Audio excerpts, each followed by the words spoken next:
So let's start by asking the big question. Why are micropayments suddenly a big deal in 2025?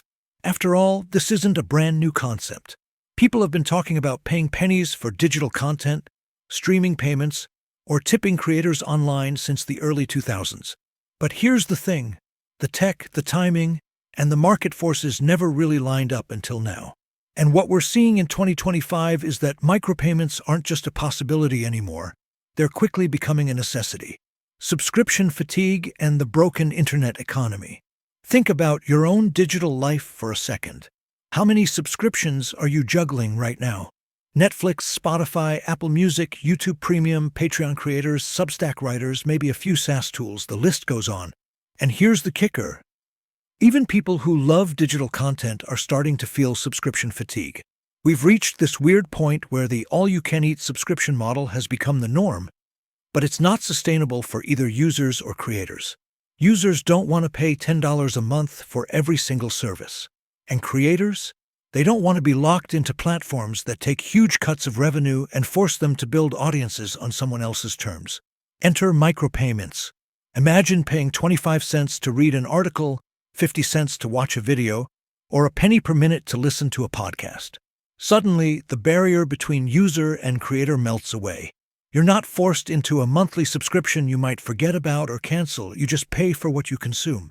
And in a world where consumers are demanding more flexibility, that's a huge shift. The problem with traditional payment rails. Of course, micropayments sound great in theory, but traditional financial systems just can't handle them. If you tried to run a system where users paid 10 cents per article using Visa or PayPal, the fees would destroy the whole model. Let's break it down. A Visa transaction can cost 30 cents plus 2 to 3% per swipe. PayPal takes a similar chunk plus conversion fees. Even modern fintech apps don't solve the issue.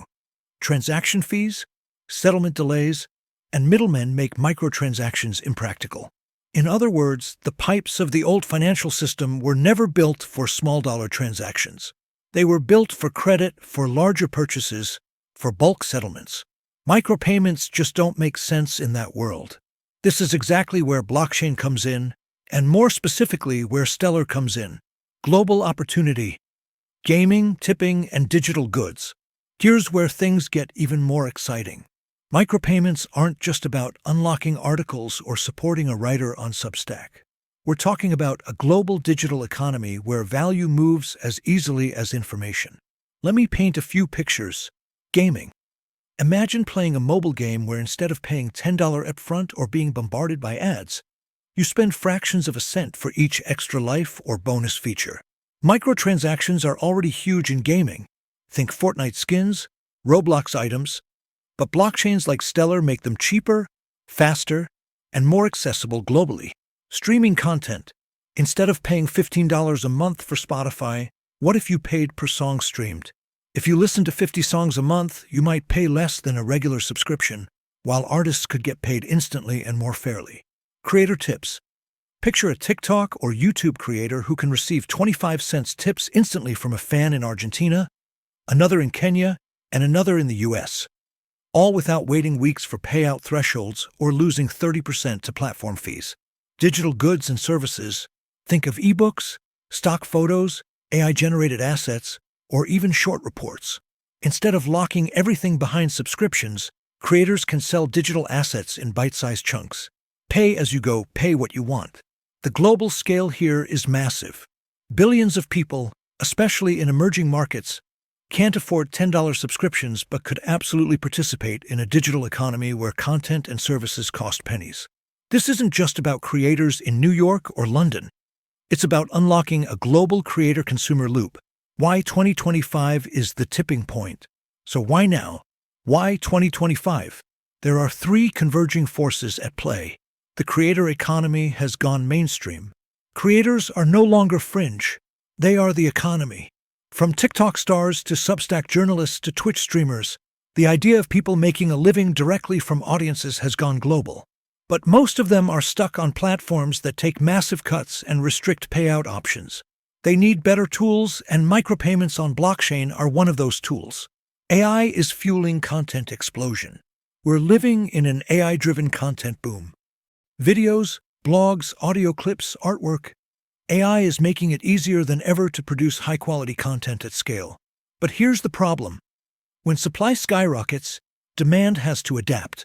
Subscription models don't work when consumers want to sample across hundreds of creators. Micropayments are the natural solution, letting people dip in and out without committing long-term. Stablecoins and CBDCs are normalized. This is huge. Back in 2018, crypto micropayments sounded futuristic.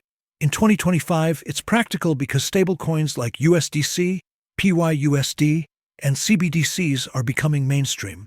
That means when someone pays 50 cents on Stellar, they're not paying in some volatile altcoin, they're paying in a digital dollar. The friction is gone, and the trust is there. Micropayments equals inclusion. One last point before we wrap this section. Micropayments aren't just about convenience. They're about financial inclusion. Billions of people are excluded from the digital economy because the current system assumes you have a credit card, a bank account, or the ability to pay $10 at a time. Micropayments on Stellar break that barrier. If someone in rural India wants to pay 5 cents to access an online course or someone in Africa wants to tip a local musician $50, they can. No credit card needed, no insane fees. Just a wallet, an internet connection, and a few cents worth of digital currency. And that's where Stellar shines. Global reach, low fees, and the ability to move value across borders seamlessly. To sum it up, 2025 is the year micropayments stop being a buzzword and start being a movement. Subscription fatigue, AI-driven content supply, and the normalization of stablecoins have all converged to create the perfect storm. The internet economy needs micropayments, and Stellar XLM is one of the few platforms actually built to deliver them. Now that we've laid out the why behind micropayments, let's shift gears into the why Stellar part of this conversation. Because here's the truth. Micropayments have been promised by a dozen different blockchains and fintech apps over the last decade. But if you really look at the design of Stellar, it feels almost like it was built for this exact moment. Let's break it down. The speed and cost factor. The first and probably the most obvious advantage is cost. Stellar transactions are dirt cheap. We're talking about fractions of a cent per transaction. Compare that to PayPal, Visa, or MasterCard, which can eat up 30 cents plus a percentage per transaction, and suddenly you see why traditional rails collapse when it comes to micropayments. Imagine tipping someone 25 cents and then realizing that 30 cents of fees ate it all. That doesn't make sense. On Stellar, the same tip costs a fraction of a penny to process. That's not just affordable, it's almost invisible. And that invisibility is what makes micropayments psychologically viable. Nobody wants to think about fees when they're sending a dime here, a nickel there. Stellar removes that mental tax. On top of that, Stellar transactions are fast. They settle in seconds, globally. That's critical because if you're a creator waiting on micropayments, you don't want to see your revenue pending 4 days or weeks. Instant settlement equals instant motivation for both sender and receiver. Simplicity at the core. Here's another underrated advantage of Stellar: simplicity. A lot of other blockchains are trying to be everything at once: DeFi, NFTs, gaming, enterprise, you name it. That's not a bad thing, but it also creates complexity. Gas fees, MEV, minor extractable value, congestion, even network downtime. These are all problems we've seen on Ethereum and Solana. Stellar, by contrast, has always been laser-focused on payments and transfers. It's not trying to reinvent every corner of finance. It's trying to make money move cheaply, quickly, and globally. That focus is exactly what makes it perfect for micropayments. The infrastructure isn't bloated. It's lean, it's optimized, and it's already proven in real-world remittance use cases. Stablecoins on Stellar, the game changer. Now let's talk stablecoins because this is where things get really exciting. If you rewind a few years, one of the biggest roadblocks for blockchain micropayments was volatility. Nobody wants to send 25 cents in a token that could be worth 20 cents or 40 cents tomorrow. But with the rise of stablecoins, and specifically USDC running natively on Stellar, that problem disappears. When you pay a creator $1 on Stellar, you're paying them in digital dollars, backed 1:1, instantly transferable and globally accessible. That's huge. It means micropayments aren't tied to speculative assets anymore. They're tied to real-world value. And it's not just USDC. PYUSD, PayPal stablecoin, is spreading fast. Circle is expanding USDC adoption aggressively, and multiple regional stablecoins are being launched around the world. Stellar has already positioned itself as a hub for many of them. That means creators don't have to think, am I getting paid in a weird altcoin? They know it's dollars, euros, or pesos, just in digital form. Comparison to Ethereum and Solana. Now, let's be fair and look at the competition. Could Ethereum or Solana power micropayments? Sure, in theory, but in practice, they face serious hurdles. Ethereum, even after the merge, gas fees are unpredictable. You can't run a system where a 25-cent transaction might cost $1 in gas. That kills the model immediately. Ethereum is great for high-value smart contracts, but not for microtransfers. Solana has the speed and the low cost, but it struggles with reliability. Outages, congestion, and downtime have been a recurring issue. For a global payments backbone, reliability is non-negotiable. If your transaction doesn't go through while you're tipping a creator or buying an in-game item, that trust is broken. Bitcoin Lightning. Lightning is often held up as the solution for micropayments, but let's be real, it's clunky.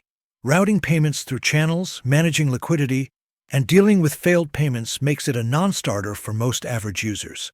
It's a brilliant concept, but hasn't scaled into user-friendly adoption. In comparison, Stellar is cheap, fast, reliable, and simple. That combination is rare, and it gives Stellar a natural edge in the micropayments conversation. Built for global inclusion. Another big reason Stellar shines here is inclusion. Let's not forget, micropayments aren't just about enabling a YouTuber in California to get tips. They're about enabling someone in rural Kenya to get paid instantly for selling digital art. They're about a gamer in Brazil buying an in-game sword for 5 cents.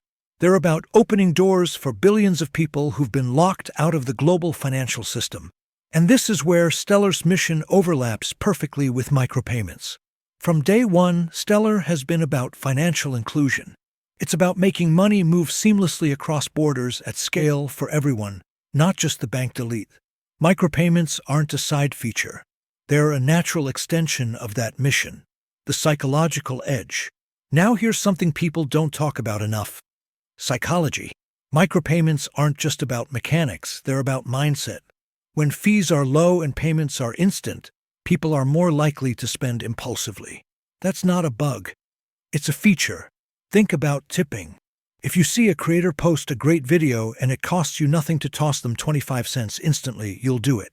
You won't think twice. But if the process involves high fees, slow settlement, or clunky UX, you won't bother. Stellar makes it effortless, and that psychological ease could drive adoption far faster than people expect. Proof in the remittance market. Finally, let's remember that Stellar isn't starting from scratch here.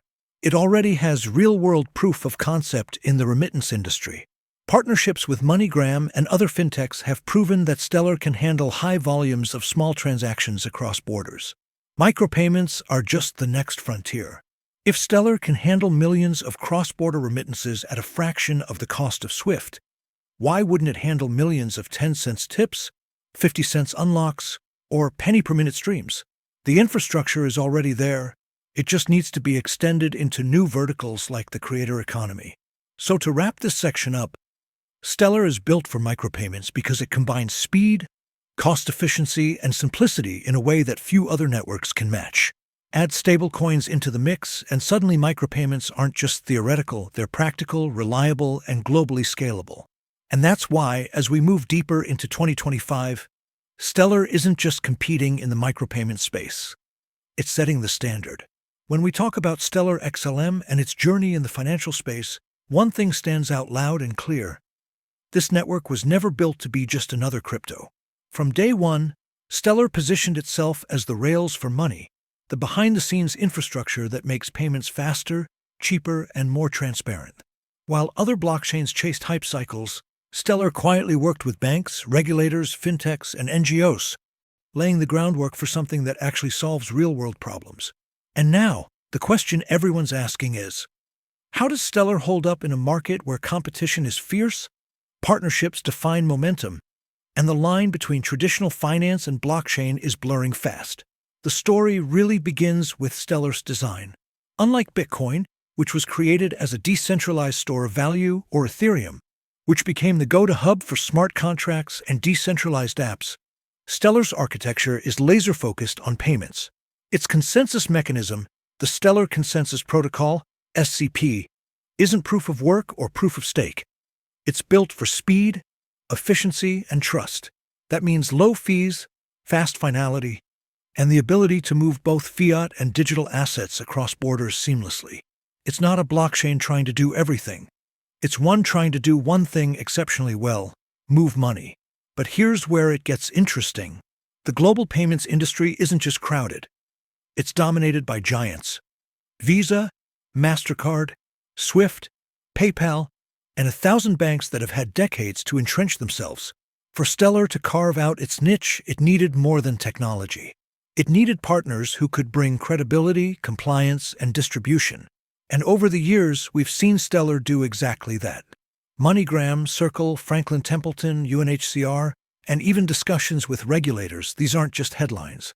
They're a signal that Stellar's approach has always been about aligning with the real financial system instead of fighting against it. Now, let's not sugarcoat things. The market hasn't always rewarded Stellar with the recognition it deserves. Price-wise, XLM hasn't seen the meteoric rises that some other tokens have experienced. And part of that comes from the fact that Stellar doesn't play the same speculative game. It isn't about hyping up NFTs or memecoins. It's about plumbing, the pipes that move value. And as boring as financial plumbing sounds, it's exactly what regulators, enterprises, and institutions are looking for. Because at the end of the day, flashy tokens may come and go, but payment infrastructure is forever. Take MoneyGram as a prime example. When Stellar integrated with MoneyGram, it wasn't just another partnership announcement. It was a real on-ramp and off-ramp for digital assets. Imagine someone in Mexico receiving dollars from the US, instantly converted and settled through Stellar's network, and cashed out at a local MoneyGram outlet in pesos. That's not theory. That's happening right now. And when we zoom out, we see how this changes the game for remittances, one of the most important use cases for blockchain. Remittances are a $600 billion market annually, and the fees people pay to send money back home often range between 5 to 10%. Stellar's solution slashes those costs and speeds up delivery, and that's real impact. Then there's the angle of tokenization. Franklin Templeton launching a money market fund on Stellar wasn't a fluke. It was a sign of where things are heading. We're moving into an era where real-world assets, bonds, securities, even currencies, will be digitized and traded on blockchain networks. And Stellar is positioning itself as one of the platforms where this can happen compliantly and efficiently. It's not about speculation anymore. It's about rebuilding the financial system with transparency and inclusivity baked in. And here's where we circle back to competition. Sure, Ethereum is the king of DeFi. Sure, Ripple has made big inroads with central banks. But Stellar is carving out its own lane. The intersection of cross-border payments, institutional adoption, and humanitarian use cases. And what's fascinating is that these aren't just use cases for crypto insiders. They're solutions that affect ordinary people. Refugees receiving aid, families sending remittances, investors accessing tokenized assets. That's not hype. That's real life. So, how should we think about Stellar going forward? It's not the network that's going to pump 100x overnight on speculation. It's the network that, over time, embeds itself so deeply into the financial system that you may not even notice when you're using it.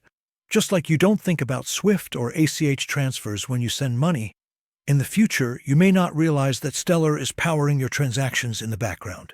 That's the vision: quiet dominance through utility. Of course, challenges remain. Regulation is tightening, and while Stellar has always leaned into compliance, the pace of global regulatory alignment is slow. Competition isn't standing still either. Ripple, Algorand, even newer players like Hedera are fighting for the same institutional pie. And adoption, while growing, still needs to scale massively before Stellar fulfills its promise. But if we judge the network not on hype but on fundamentals, partnerships, compliance, scalability, and real-world integration, Stellar stands out as one of the most credible blockchains in the entire space. Let's not overlook partnerships either, because this is where Stellar has really differentiated itself. A lot of crypto projects have flashy announcements that fizzle out after the hype cycle. Stellar's strategy has been different. It has gone after partners who can actually integrate its tech into the financial bloodstream. MoneyGram, Circle, Franklin Templeton, even NGOs like Mercy Corps and the UN, these are not vaporware collaborations. They're about embedding Stellar into workflows where money movement is critical. And when you step back, you start to see a network of real-world use cases forming. It's like Stellar is quietly building a spiderweb of integrations that stretch across finance, humanitarian aid, and investment. Of course, we should also talk about compliance because in today's world, blockchain without compliance is a non-starter. This is another area where Stellar has leaned in instead of shied away. By joining initiatives like the ERC 3643 Association and actively engaging regulators, Stellar has made it clear that it wants to be a compliant player in the financial system. This matters more than ever as governments around the world tighten the screws on crypto. Networks that can prove they're safe, transparent, and regulator-friendly will be the ones that survive and thrive. And Stellar is playing that long game. But here's the kicker. All of this execution adds up to a bigger story. Stellar isn't trying to be the network for everything. It's not trying to beat Ethereum at DeFi or outshine Solana on speed. It's carving out its own lane, the payments lane, the humanitarian lane, the institutional adoption lane. And that's a smart strategy, because in crypto, the projects that try to do everything often end up doing nothing well. Stellar's focus has kept it disciplined, and that's why we're seeing real traction instead of empty promises. Does that mean everything is perfect? Not at all. Stellar still faces challenges in terms of awareness, both among crypto investors and the general public. Its token, XLM, doesn't always get the market love that more speculative projects attract. And scaling adoption from a few high-profile partnerships to global ubiquity is no small task. But if you measure Stellar not by noise but by execution, the progress is undeniable. It's building infrastructure that solves problems people actually have, and that's the kind of progress that lasts. When you zoom out and look at everything we've covered, the big picture is actually simple. Stellar is quietly positioning itself as the rails for value exchange in an increasingly digital, creator-driven world. The buzzword is micropayments, but the reality is much bigger than that. It's not just about tossing a dollar tip on a live stream. It's about creating an entirely new economic layer where every interaction online can carry value. Where watching a video, reading an article, or playing a game isn't just a passive act, but something that can be instantly rewarded, settled, and shared. And here's the part that makes Stellar special. It's actually built to handle this kind of world. We've seen over and over that other blockchains run into roadblocks when you try to make tiny, frequent payments practical. Gas fees, network congestion, clunky user experiences. They all break the illusion of seamless digital money.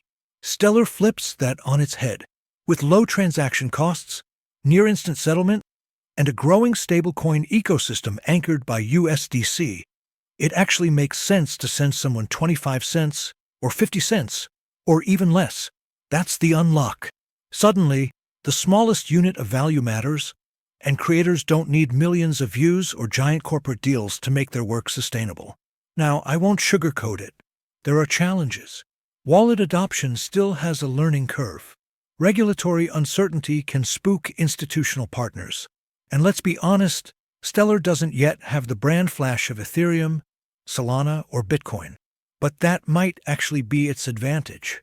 While everyone else is chasing hype, Stellar is quietly laying down infrastructure.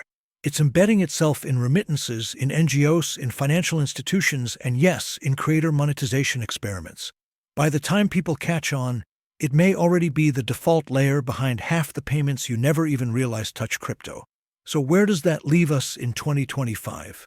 I think we're standing right on the edge of something transformative. The same way the internet reshaped publishing, the same way streaming reshaped entertainment, micropayments could reshape how creators and audiences connect. And Stellar is one of the only networks truly positioned to make that shift real. Here's my call to you. Don't just watch this from the sidelines. If you're a creator, experiment with these tools. If you're a builder, think about how you can plug Stellar into platforms where micro-value exchange makes sense. And if you're an investor, don't underestimate how big this lane could become for XLM. It's not hype, it's not vaporware. It's a clear, practical path to adoption. Stellar isn't trying to be everything, it's trying to be useful. And in a world that's drowning in noise, that focus could be its greatest strength. So let's keep watching, keep experimenting, and keep the conversation alive. Because if Stellar pulls this off, it won't just be another blockchain success story. It'll be the invisible engine driving the creator economy of the future.